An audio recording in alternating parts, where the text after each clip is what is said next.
Police cars fill a metro neighborhood as officers investigate a deadly shooting. Residents who live in the area, they weren't surprised to see police near their homes. Witnesses say it all happened around 6 p.m. They didn't do their job to get this man off the street. Welcome back to another episode of Hood 187. In today's episode, we're diving into the grimy streets of Oklahoma City, also known as Baby Cali.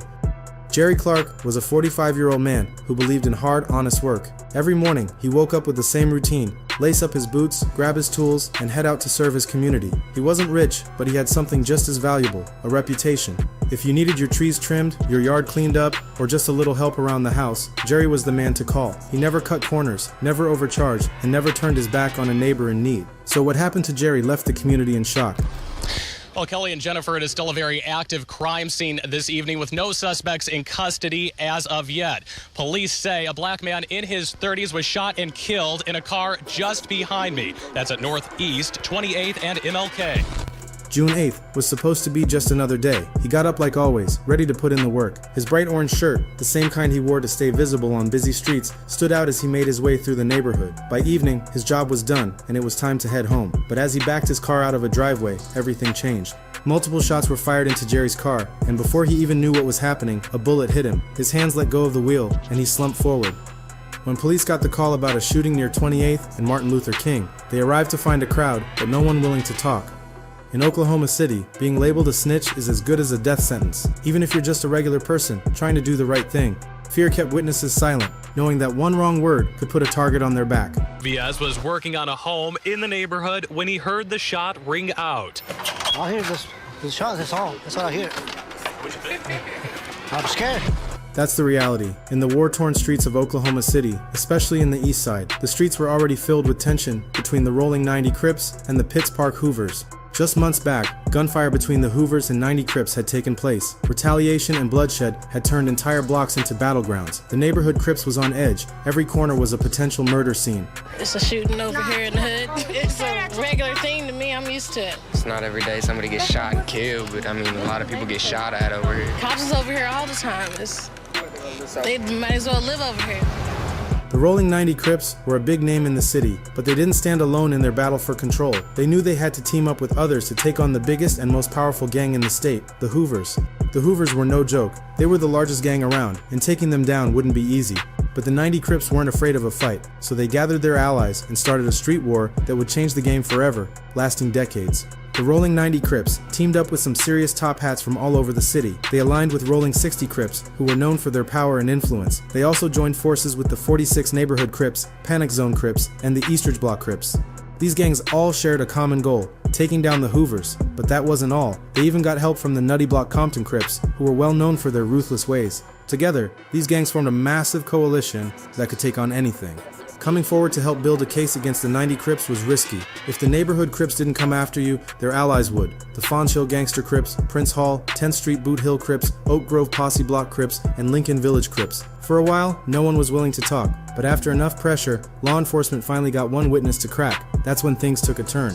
And after months of investigating, detectives turned their attention to Tommy Long, a name they were all too familiar with. He had a history of run-ins with law enforcement, with past charges including burglary in the second degree and concealing stolen property. But in the streets, he was known as Too Short, a name that fit him in stature, but not in reputation. Too Short was rumored to be small but dangerous. He stood just 5'6" and weighed only 120 pounds, yet his presence carried weight within the Oklahoma 90 Crips. Too Short was alleged to have joined the Rolling 90 Neighborhood Crips early on, quickly making a name for himself in the streets. Even as a juvenile, he was racking up attention from law enforcement, getting caught up in various crimes that signaled his deepening ties to the gang lifestyle. To law enforcement, he was just another gangbanger, a young hustler destined for a cell or a grave. But to those in his set, Too Short was someone willing to put in work, someone who didn't fold under pressure. According to his friends, Too Short is innocent, but others see him as a cold-blooded killer. But as detectives pressed him for answers, Too Short did something most wouldn't dare. He refused to fold. It was clear he had direct involvement in the shooting that left Jerry Clark dead, but when pressed on the identities of the other 3 men who were with him that night, Tommy refused to talk. No names, no confessions. He made his choice. He'd take the fall alone. According to prosecutors, the night of the murder played out like this. Tommy had spotted Jerry getting into his vehicle and noticed the bright orange shirt he was wearing. In the middle of a heated war between the Neighborhood Crips and Salos, colors meant everything. Mistaking Jerry for a Hoover, Too Short made a split-second decision. He ran up, pulled his gun, and fired into Jerry's car, leaving him for dead. And without hesitation, he and his alleged accomplices fled the scene, disappearing into the night. For the next 2 months, Too Short managed to stay on the run, hiding out with fellow Rolling 90s members. He moved from house to house, never staying in one place too long, knowing that the police were closing in. But the walls were closing in faster than Too Short could realize. By August 10th, 2011, at precisely 11:01 in the morning, the Oklahoma Police Department had finally cornered him. They took him into custody and hit him with a long list of charges, each more damning than the last. The weight of it all felt crushing, each charge stacking up like a countdown to his fate. Tommy's conviction for the murder of Jerry Clark came with a life sentence, a sentence that kept him tied to prison walls for the rest of his days. In Oklahoma, a life sentence does not always mean the end. There's the slim chance of parole after serving 38 years, depending on behavior, the specifics of the case, and the unpredictable nature of Oklahoma's parole system. But parole is far from a guarantee, especially given the brutal nature of the crime, the first-degree murder conviction, and his criminal history. Tommy Long, for all his ties to the streets, knew deep down that the road ahead was long, and freedom, it seemed almost impossible to grasp. No more streets, no more battles, just the cold, relentless reality of the penitentiary. His silence wouldn't change his fate. The world outside might have forgotten him, but the prison walls had only just begun to close in. In 2017, Darius Antonio Brooks, also known as Termite, found himself in the middle of a tragic event that shook Oklahoma City. Termite was a member of the Neighborhood Crips, and his name would soon be linked to a senseless killing that would become one of the city's most talked about homicides of that year. It all began on September 23rd, when a man named Noah Ruff was found lying in the front yard of a house on Northeast 26th Street. He had been shot multiple times and was fighting for his life. Neighbors heard him pleading for help, but Termite didn't show mercy. Termite was rumored to have stood over him and coldly said, "I gotta do you," before firing more shots. Afterward, Termite took Noah's shoes and pants, leaving him to die. When police arrived, Noah was rushed to the hospital, but it was too late. Noah would pass away from his injuries. His death would later be marked as the 63rd homicide of the year in Oklahoma City, a dark reminder of how the 90 Crips rule the Northeast. Noah Stacy Ruff was shot 13 times in the front yard of his suspect, and now his family wants justice.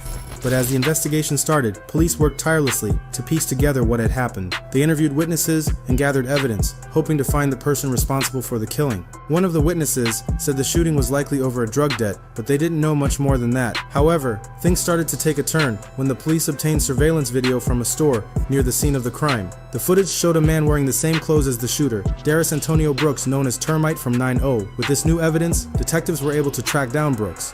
They arrested Termite on September 27th, just a few days after the shooting, at a home in Oklahoma City. Termite was charged with first-degree murder, but that wasn't the only charge hanging over his head. It was later revealed that Termite also had other outstanding warrants for driving under the influence and possession of a controlled dangerous substance. In July 2017, Termite had been charged with felony possession of PCP, another sign of his dangerous lifestyle.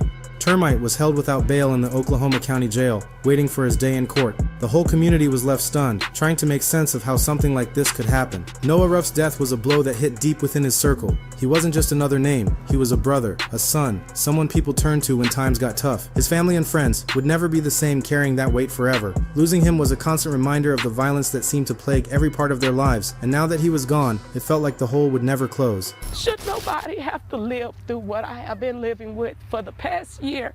A family is protesting a judge's decision to kick them out of court. The family claims they've been banned from the courtroom where their son's alleged killer is on trial. Treva Ruff says she saw her son Noah 2 weeks before he was murdered. She says she wishes she could go back in time just to relive their last conversation. I wish I could have told my baby I loved him. I never knew 2 weeks later I would be planning my son's funeral.